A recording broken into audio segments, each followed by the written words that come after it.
बंधु, अब मुझे नरेश मीणा की चिंता हो रही है। समझ में नहीं आ रहा कि 332, 353 जैसे साधारण मुकदमे में एक व्यक्ति लगभग 6 महीने से जेल में बंद है। ऐसा लगता है जैसे कोई उसने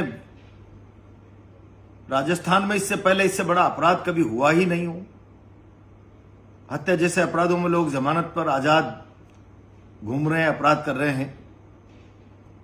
और मुझे इससे भी ज्यादा बड़ी चिंता इस बात की है कि आखिर मुख्यमंत्री ने एक उम्रदराज आदमी को, उसके विश्वास को कहीं ठगा तो नहीं है।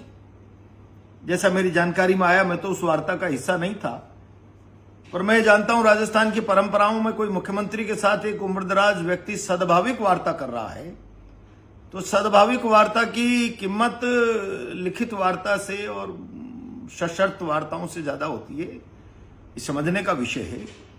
अगर बंद कमरे में मुख्यमंत्री ने एक उम्रदराज व्यक्ति को कहा कि सब ठीक हो जाएगा, आप आंदोलन वापस लीजिए, मुख्यमंत्री जी मैं आपसे अनुरोध कर रहा हूं, ये कोई कुरड़ी में गुड़ नहीं फूटा। एक बड़े आंदोलन जिससे सरकार की सांसें फूली हुई थी विधानसभा घेराव के से, उसके साथ आपका जबानी जमा खर्च का अगर मौखिक अनुबंध भी है, सद्भाविक चर्चा भी है, तो उसकी पालना कीजिए।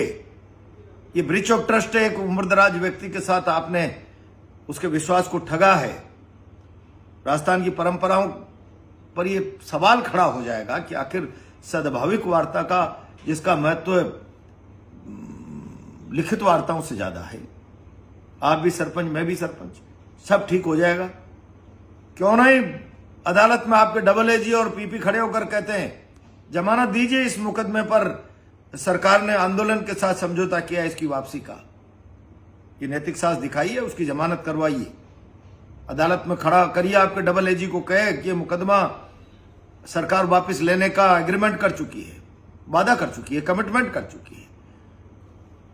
उसके बाद जब सरकार मुकदमा विड्रॉ करेगी, कोर्ट का प्रिविलेज है, मानना नहीं मानना वो अलग विषय है। लेकिन आज अनावश्यक रूप से एक व्यक्ति को इस आधार पर जेल में रोक रखना, मैं समझता हूं ये अन्याय है।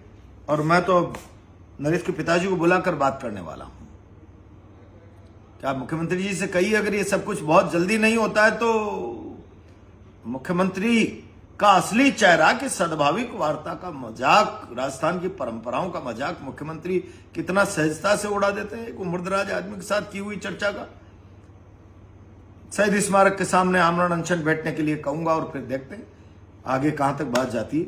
लेकिन ये गलत है। अब मन कुछ विद्रोह करने की स्थिति में आ रहा है। एक बार मैं नरेश के पिताजी को कहूंगा कि मुख्यमंत्री से बात करें, और नहीं तो स्टेच्यू सर्किल पर परिवार को लेकर आमरण अनशन पर बैठे।